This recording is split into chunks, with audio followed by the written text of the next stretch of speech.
What kind of advice would you have for current Binghamton wrestlers?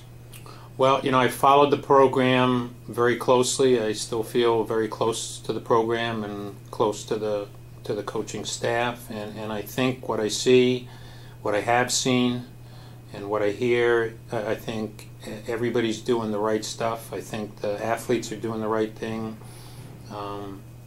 This is a sport that obviously takes a lot of hard work. It takes a lot of determination. It takes a lot of courage. People don't realize that, but there's a huge difference, I think, in being a wrestler and most of the other sports. I mean, even if you're not a good wrestler, it takes a lot of courage just to walk out on the mat and wrestle somebody else. It's like a fight. It's a fight with rules. It's combat. It's not quite the same as running a race against somebody. It's not quite the same as swimming against somebody. It's, all of those other sports, they take a lot of the same stuff, but man, wrestling raises it to a different level when you get out there just one-on-one with another human being, and it's a battle, it's a fight, it's combat. That takes a lot of courage. And so I think they just got to keep doing, the program is absolutely going in the right direction. I think from what I hear, there's a refocus, and we've regained the administrative support and the community support. Obviously, we went through a tough time. The discontinuation of the program was a huge blow. I think a huge blow to the athletic department and the people that have come through this program. I know it was a huge blow to me. But a tribute to all the alumni, the people, everybody got behind this thing, rallied around, and got the program reinstated. And I don't think there is very many people that are sorry that it got reinstated. I know there were a lot of people that were sorry that it got discontinued. So I think everything's moving in the right direction. I think this year, from what I see, is going to be very successful, and the success will just keep building and building. It's like what I said before, you got to start someplace, and you guys now are at the point where you're getting kids that are going to attract other kids, and top flight high school wrestlers are going to say, this is a place I can fulfill my dreams and my goals at Binghamton University. Awesome. Before we finish Throwback Thursdays, I have two personal questions. Right. I believe you coached one of my big mentors in my life, Bob Karsh at University of Maryland. Yeah, I did, yeah. How was he as a wrestler? He was a great wrestler and a better human being. Yeah, Bob has been a longtime friend, and I've still stayed in touch with him. I'll tell you what, partly I've been in touch with him because the Borshoffs all wrestled at American University, and that kind of got me reconnected with Bob Karsh. But he was an outstanding wrestler. And again, that was a different time. You guys have no appreciation, even as an athlete at Penn State. When I wrestled at Penn State, that it was not a 12-month-a-year enterprise. To the extent that when the NCAA championships were over, the wrestling mats in what was the wrestling room, which was really just space underneath the bleachers in Rec Hall, the wrestling mats were rolled up, put away. There was a wooden floor, and they had archery classes in the wrestling room. And you were hard-pressed.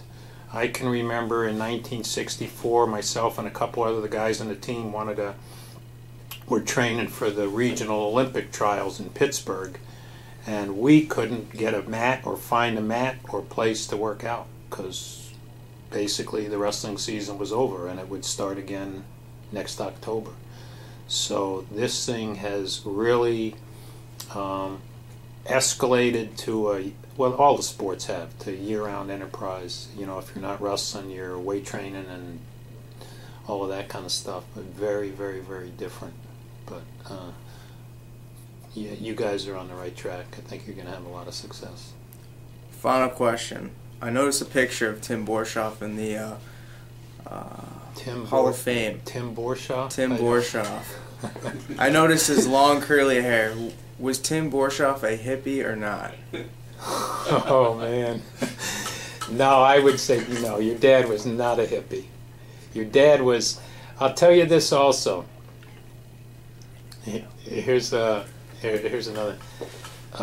Your dad was one heck of a wrestler, and one of the things that people don't realize is back when your father wrestled at the Division III level, there was a lot less of a gap between Division I wrestling and Division III wrestling.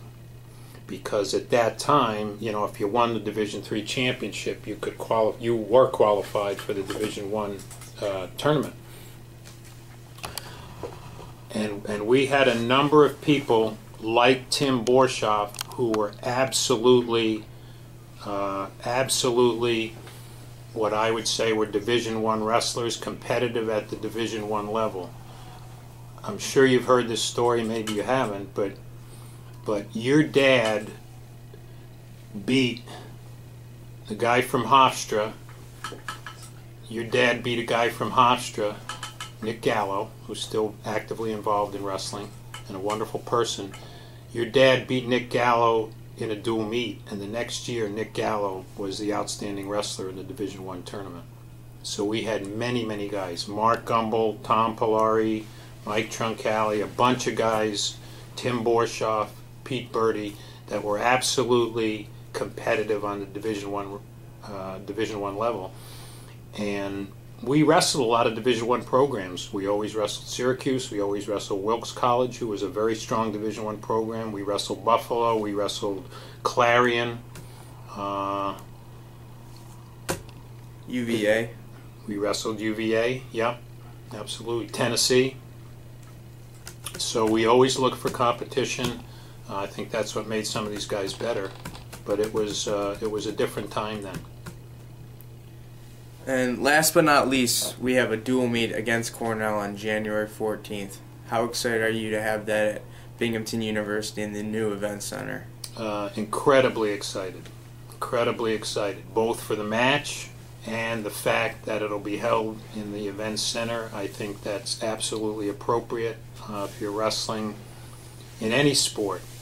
If you're competing against a team that was the last 2 years second in the country, I think it's deserving of being in your best facility, your most attractive facility. And I think there's a good chance that there'll be more people at that match than the West Gym can accommodate. We hope so. Yeah, so that's a good decision. And I hope your Oklahoma match will be in the event center also. Working on that one. Well, I'd like to thank former Binghamton head wrestling coach Steve Erber for his time today. Steve, it's great catching up with you. Same here.